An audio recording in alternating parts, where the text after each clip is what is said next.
Hey everyone, and welcome to Almost Cancelled. I'm Peter, that is Connor, and we are going to talk about The Tick, Season 1, Episode 11. It is called The Beginning of the End. Full spoilers for the episode, as always. So, penultimate episode, and we kind of set up the threat last episode with the VLM heading towards the city. This episode is kind of split between two, once again, because we've had sort of the Overkill and Dot plot, and then we've had the Tick, Arthur, Superior plot kind of separate. With maybe the odd little snippet of the Terror doing his thing at the company, preparing for his grand entrance.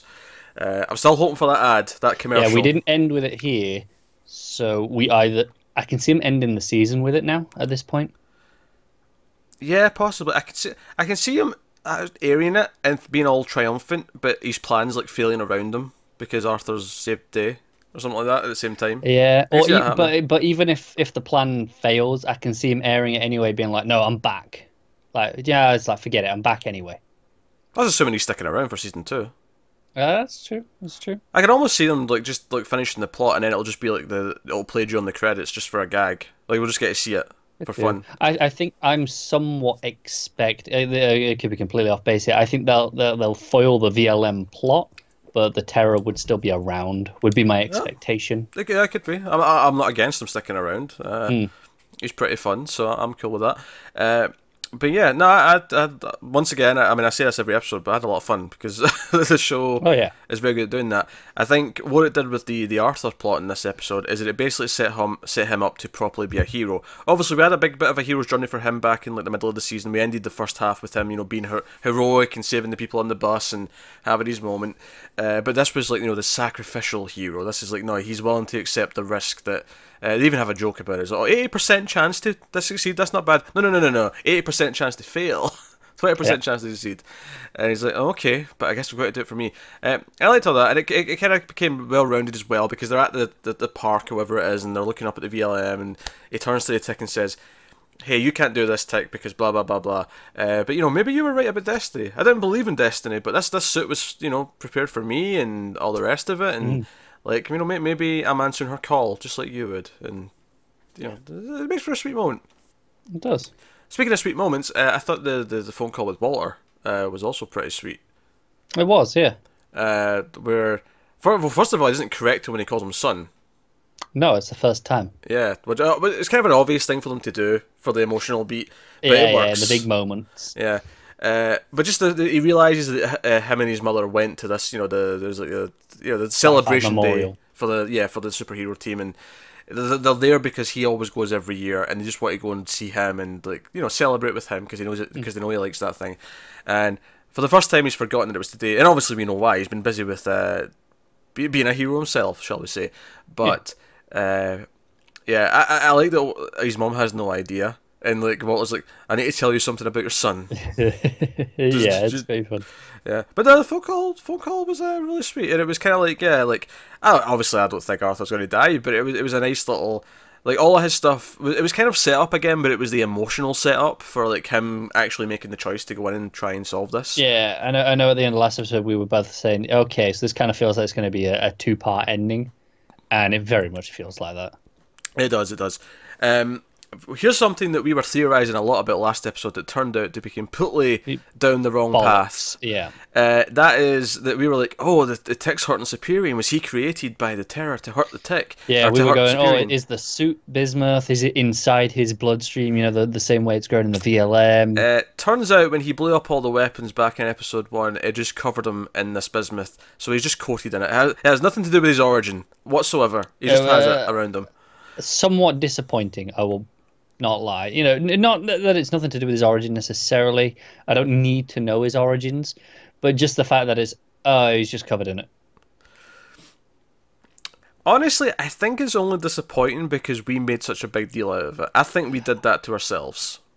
Quite possibly. It just felt like, it felt like a mystery they were setting up. Mm-hmm. When they brought it up, it's like, oh, wait, it's when he gets near you. Where's his bismuth? No, that's fair.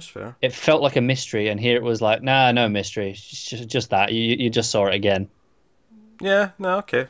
I don't think it's a huge deal, but you know, I mean, because It's not. it's one of those things where it was literally. It'd be one thing if it was like set up like 5 episodes ago, and then this was the resolution to it. Is oh no, he's just got some on him because he was near it when he. Oh yeah, no, it was one thing last episode, and then it's just it's not the end of the world. It's just somewhat disappointing. But it did lead to the joke where Kevin's like scraping it off of him. I think it's Kevin. Was it Kevin or was it? No, it was Kevin. It was Kevin. Yeah, and the tick says, "I want you to get all up in my bismuth." Yeah. I thought that was pretty funny. It was good. So it's an ass crack joke in case you weren't getting that, folks.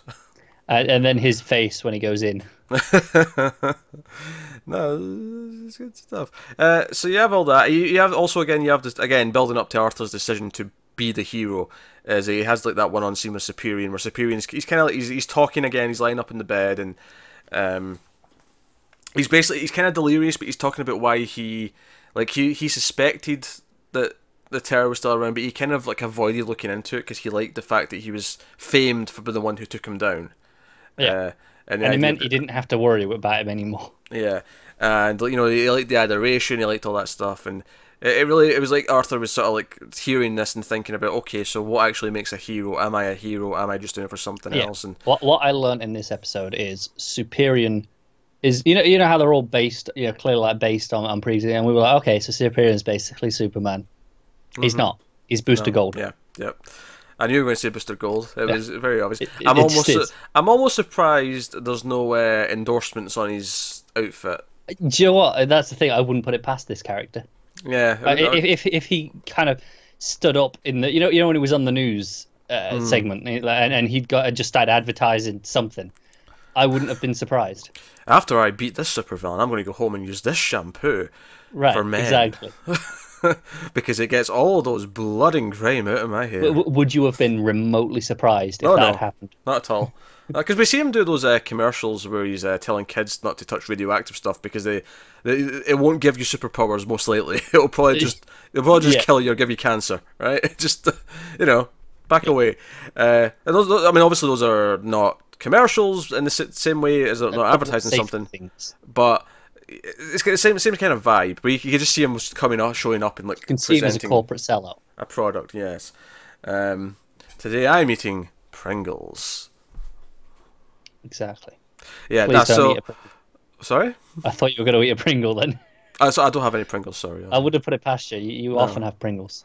It's not rare for me to have Pringles on standby, but I do not today, unfortunately. Okay. I should have. Yeah, I should have. If I knew I was going to make that joke, I might have had some Pringles in it. I lifted them up out of frame and just had a bite on camera. Yeah, I genuinely, when you leant forward with your hand there, I thought you were reaching for some Pringles. I was like, no, don't do it. Too far. But hey, so no, all Arthur's journey having his big moment at the end. Some of the CG for the VLM was kind of hit or miss at the end because it was doing a lot more stuff with it in terms of the camera. It was like flying around him and Bigfoot was coming at us. I'm a little concerned about next episode. I'm not. It's not a deal breaker. It's just a little concerned that I'm going to be noticing it. Here's the thing about this show. I came into this expecting mediocre effects and it being okay because the tone meant it didn't matter. And for the most part, they've actually done a pretty good job of not making it feel super cheap in that sense. Yeah, I think that's why this one stood out more, though, is because I felt like I noticed it, which is why I'm a little concerned in the last episode. It's like I say, if this had been my expectation, the whole season had been like this, I wouldn't be noticing it, so I wouldn't really care at this point. But when it's just at the ending, I'm going to be aware of it, so it'll just take me out of the moment a touch. It won't be much of a bummer to me. I mean, obviously it'll be nice if it doesn't suck. Yeah, but, definitely. But it's not going to affect me too much, I don't think. Meanwhile, no danger boat in this episode, by the way. Yeah, no, I was waiting for that, so we got to the end of this to really hit home with my complaint that I want danger boat. Next episode better give me some damn good danger boat, otherwise, I'm not happy. Yeah. I feel like all I really want from Danger Boat in the last episode is just a moment where he thinks Arthur's dead, just to hear what Danger Boat's going to say when he thinks Arthur's not around anymore. I would be okay with that. And then Arthur gets up and says something, obviously. It's like, oh, Arthur, you're okay. Yeah, it's like, what was that, Danger Boat? I mean, I am glad you're not deceased, Arthur. Baby. I mean, chum. I mean, Yeah. Chum's the text line. Chum's such a tick line, isn't it? Yeah, he says chum all the time.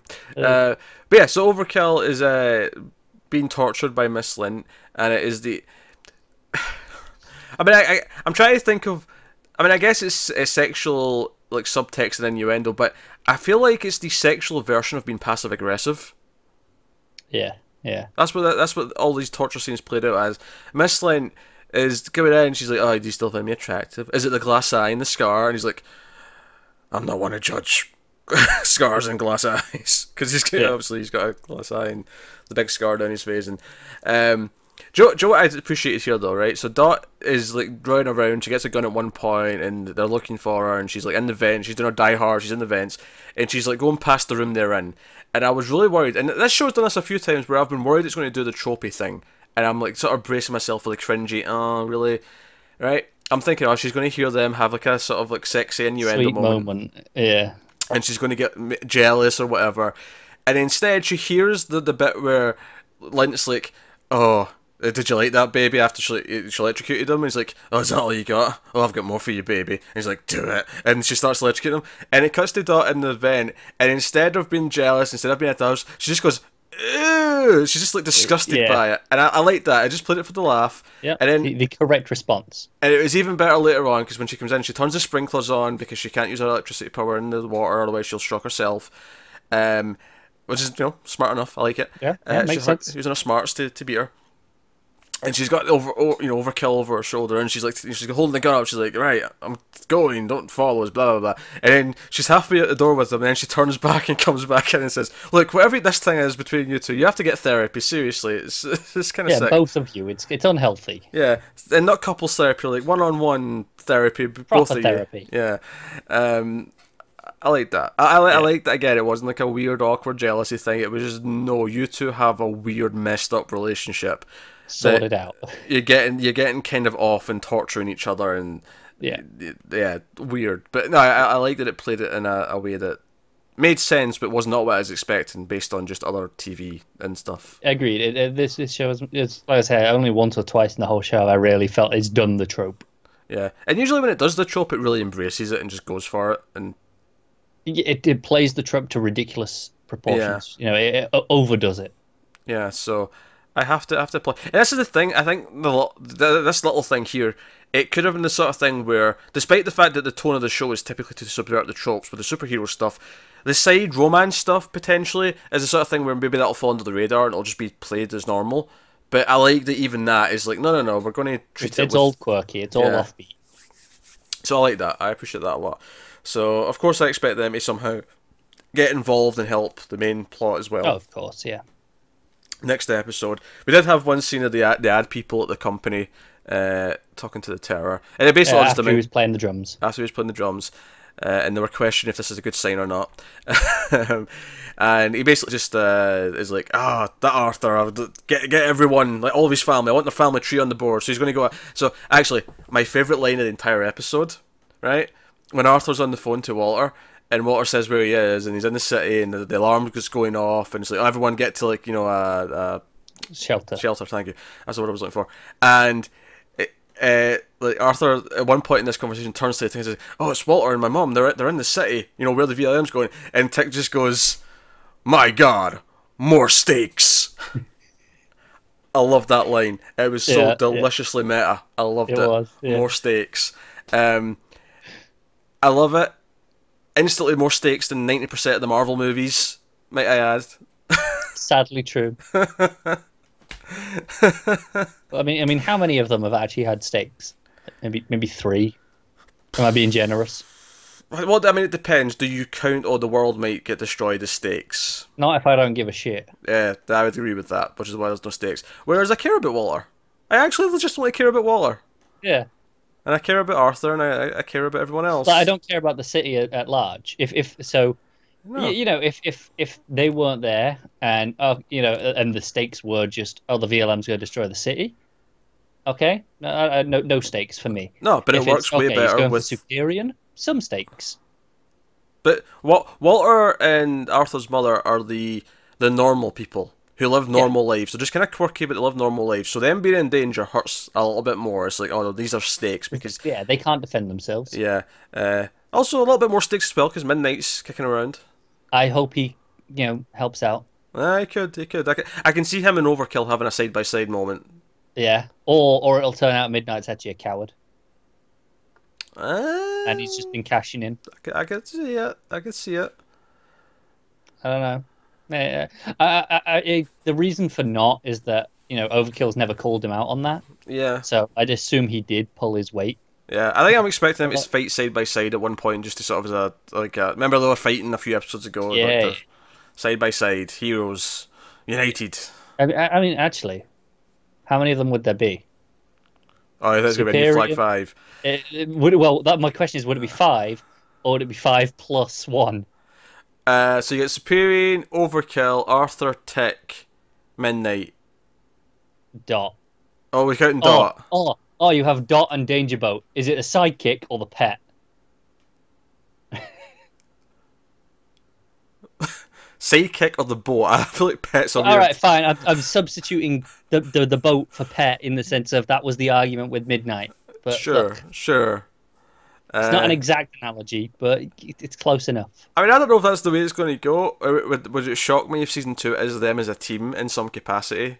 Even if they're not always working together, maybe Superior's off doing more big things away from everyone else, but yeah, I could see it being kind of a new version of the team. Yeah. I don't know. I'll be down for that. Could be onto something. I don't really care what they do, to be honest.